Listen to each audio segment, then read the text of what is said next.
Senja menjelang. Langit jingga mulai berubah ungu. Senka mengendarai sepeda motor membonceng ibunya. Kita telat Senka. Sebentar lagi maghrib loh. Oh iya Bu, kita buru-buru. Aku gas lagi. Kemudian Senka mempercepat laju sepeda motornya.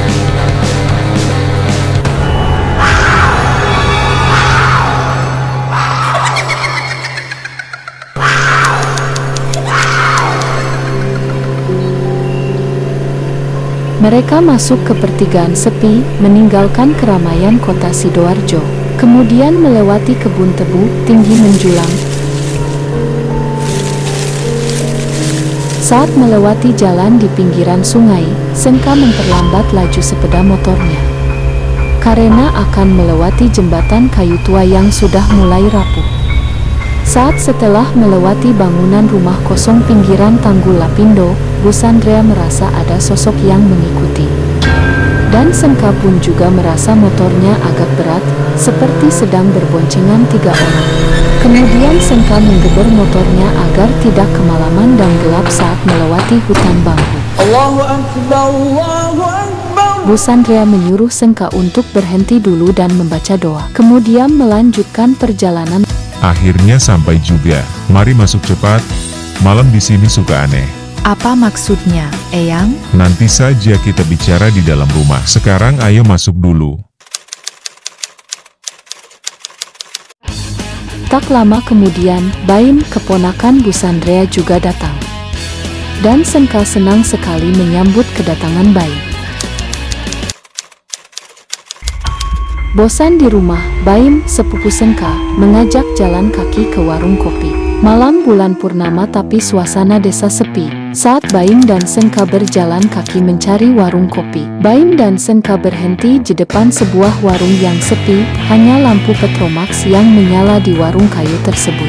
Akhirnya Baim dan Senka memutuskan untuk masuk ke dalam warung kayu yang sepi tersebut, dan memesan kopi. Di dalam warung, seorang bapak-bapak tua penjaga warung kopi berkata, "Kalian nginap di rumah kontrakan Eyang Rimon. Gak ada yang betah tinggal di sana." Eyang Rimon berani banget. Lalu bapak-bapak tua penjaga warung kopi bercerita kepada Baim dan Senka bahwa rumah kontrakan Eyang Rimon itu dulunya kosong 5 tahun. Banyak warga yang lihat ada penampakan bocah lelaki yang suka lari-larian main bola malam-malam.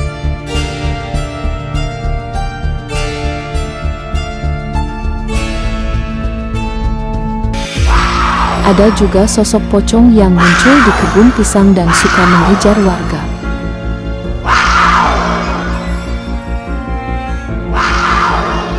Tak kalah seram, warga desa muda sesama pengunjung warung kopi itu pun bercerita bahwa tak sedikit pula warga yang sering melihat ada sosok kuntilanak merah, suka duduk di atap genteng dan di teras. Sangat seram.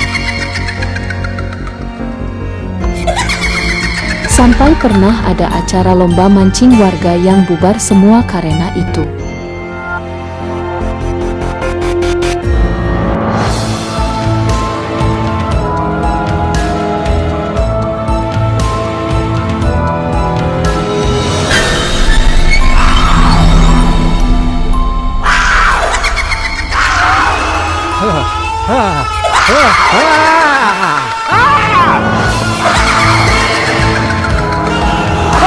Senka menelan ludah dan berkata, Yang bener, itu serius.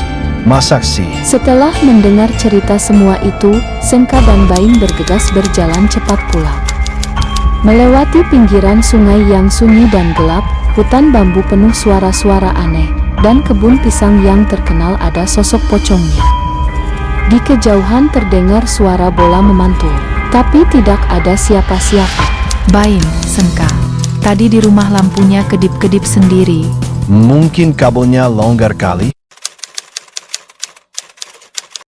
Senka berusaha santai dan pergi ke dapur mengambil piring nasi, makan lagi. Tiba-tiba muncul pocong di pojok ruangan dapur. Senka kaget dan berlari tunggang langgang. Di kamar mandi, Baim mengambil wudhu untuk sholat. Keran air mati hidup sendiri. Tiba-tiba muncul kuntilanak merah di hadapan Baim. Baim terkejut dan relek menyerangnya. Sementara di ruang tengah, Bu Sandrea sendirian, tapi merasa ada seseorang di sebelahnya, menyerupainya. Berubah menjadi sosok bocah lelaki, diam menyeringai lalu menghilang. Selain pendiam, Baim adalah seorang indigo. Kuntilanak merah tadi membalas serangan Baim yang tidak disengaja tadi karena relek dan kaget. Karena diserang, Baim pun mencoba membela diri. Kuntilanak merah terdesak dan terbang ke atas atap genteng. Baim pun mengejarnya ke atas genteng. Dan pertarungan dari dua alam yang berbeda ini pun berlanjut. Kuntilanak merah mencoba kabur lagi ke bawah. Baim pun segera menyusulnya ke bawah. Yang ada malah hanya ada sosok pocong yang menunggu Baim di bawah. Baim mencoba memperingatkan pocong untuk tidak macam-macam. Tapi tidak digubris oleh pocong, duel pun tak terelakkan. Pocong akhirnya merasa kewalahan dan mundur menjauh di kebun pisang.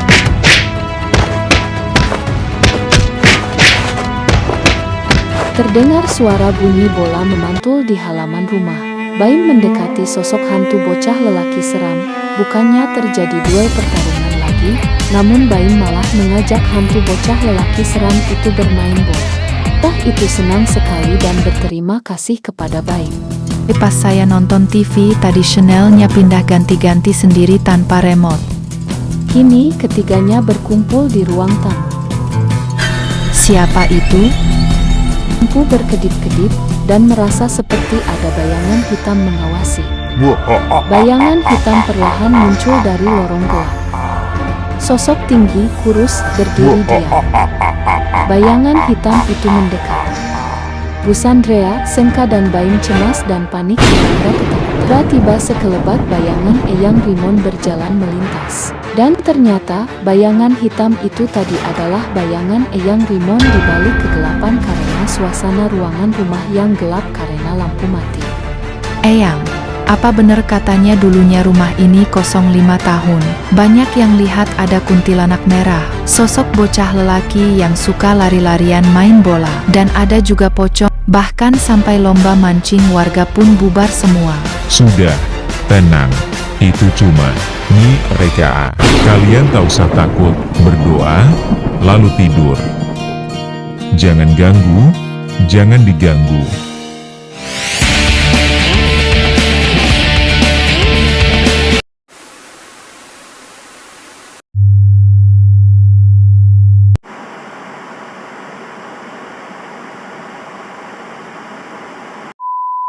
무궁화 꽃이 피었습니다.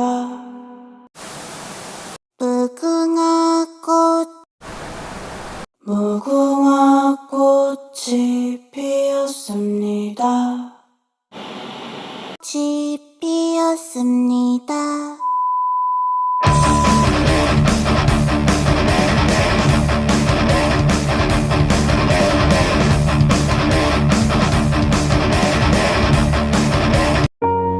Perbuatan baik sekecil apapun akan berbuah kebaikan.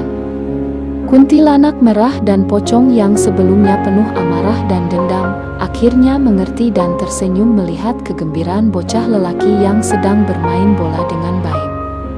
Mereka turut senang dan bahagia melihat bocah lelaki bermain bola dengan riang. Kini hantu pocong dan kuntilanak merah sudah tidak pernah lagi mengganggu warga desa lagi.